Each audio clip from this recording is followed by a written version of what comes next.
نحمده ونصلي على رسوله الكريم وبلغنا رسوله النبي الكريم والحمد لله رب العالمين.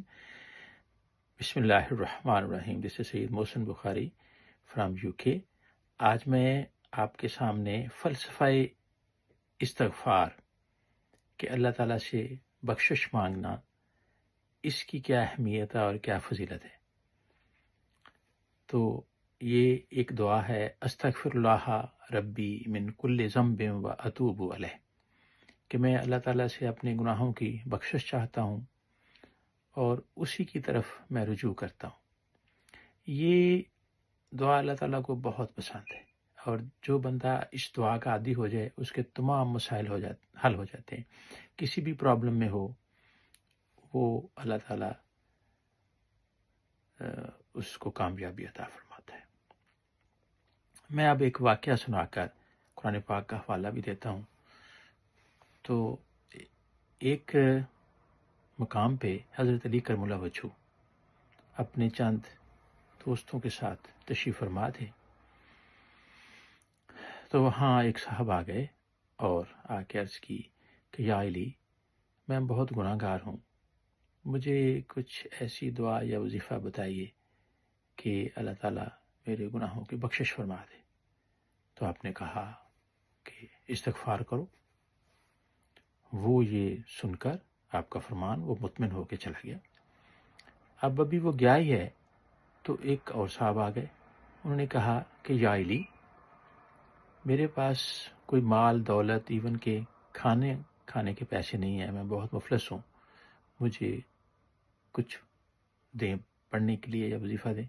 آپ نے کہا استغفار کرو. وہ چلا گیا. اب تیسرا ایک شخص آ گیا. اس نے کہا یا علی، میرے اولاد نہیں ہے، مجھے بیٹا چاہیے، تو آپ دعا فرمائیں. آپ نے کہا آپ استغفار کرو. وہ بھی چلا گیا. اب جو قریب لوگ بیٹھے تھے آپ کے دوست، تو انہوں نے غور سے دیکھا کہ حضرت علی تو ہر کسی کو ایک ہی نسخہ دیے جا رہے ہیں. اور تھوڑی دیر میں ایک اور صاحب آ گئے. انہوں نے کہا کہ یا علی، میں نے بڑی محنت اور مشقت سے ایک باغ لگایا تھا، وہ ہرا بھرا ہو گیا اور وہ پک گیا. جب پک گیا تو ایک باد سموم چلی، ایک آندھی آئی اور میرا سارا باغ جل گیا. یا علی، میں کیا کروں؟ آپ نے کہا استغفار کرو، باغ ہرا ہو جائے گا. اب تو وہ سارے اور متوجہ ہوئے. ابھی باتیں ہو ہی رہی تھیں کہ کچھ مل کے ایک گاؤں کے لوگ مل کے آ گئے اور انہوں نے کہا حضرت علی کرم اللہ وجہہ سے، یا علی، ہمیں آپ سے شکایت ہے، ہمارا مسئلہ حل کریں. آپ نے فرمایا کیا بات ہے؟ کہا کہ ہم قریبی بستی، مدینہ کی قریبی بستی میں رہنے والے ہیں، اور ہم نے سب نے مل کر ایک نہر کھودی تھی، تو وہ نہر خشک ہو گئی. تو آپ نے فرمایا استغفار کرو، نہر پھر ہری ہو جائے گی. اب وہ جو ساتھ تھے انہوں نے کہا یا علی، یہ جو بھی آپ کے پاس آتا ہے آپ اس کو ایک ہی بات بتاتے ہیں، تو یہ کہاں سے؟ آپ نے کہا یہ قرآن پاک سے میں نے بتایا. تو وہ کہتے ہیں قرآن پاک میں ہے؟ آپ نے فرمایا جی ہے. تو اب میں وہ آپ کو سورۃ نوح کی آیت نمبر 10، 11 اور 12 میں یہ پانچوں چیزیں ہیں. فَقُلْتُ اسْتَغْفِرُوا رَبَّكُمْ إِنَّهُ كَانَ غَفَّارًا، پس میں نے کہا اپنے رب سے بخشش مانگو، بے شک وہ بڑا بخشنے والا ہے. تو بخشش اس میں آ گئی، گناہوں کی بخشش اس میں آ گئی استغفار میں.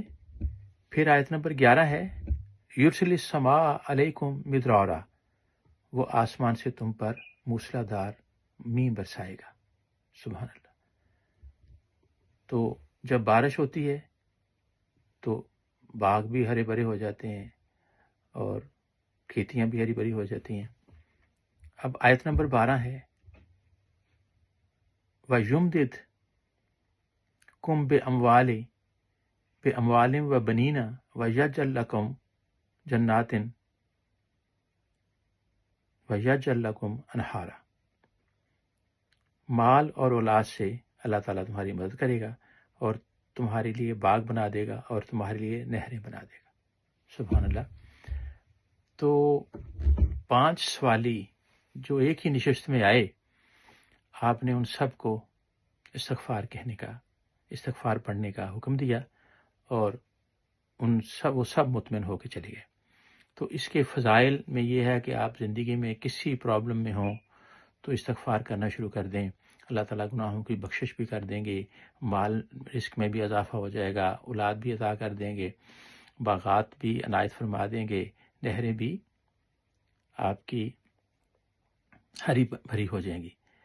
تو اب جب یہ معاملہ ہوا تو اب میں آپ کو لے چلتا ہوں کہ اللہ تعالیٰ نے نبی پاک صلی اللہ علیہ وآلہ وسلم کو کئی جگہ فرمایا کہ اے میرے حبیب استغفار کرو۔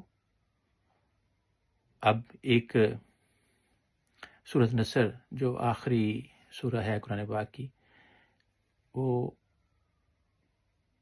ترتیب نزولی کے حساب سے تو اس میں ہے کہ وَإِذَا جَاءَ نَصْرُ اللَّهِ وَالْفَتْحُ وَرَأَيْتَ النَّاسَ يَدْخُلُونَ فِي دِينِ اللَّهِ أَفْوَاجًا فَسَبِّحْ بِحَمْدِ رَبِّكَ وَاسْتَغْفِرْ إِنَّهُ كَانَ تَوَّابًا، کہ جب مکہ فتح ہو گیا اور جھوک لوگ اسلام میں داخل ہونے شروع ہو گئے، تو اللہ تعالیٰ نے یہ صورت اتاری کہ جب اللہ کی نصرت اور فتح آ گئی تو فوج در فوج لوگ دین اسلام میں شامل ہونے لگے۔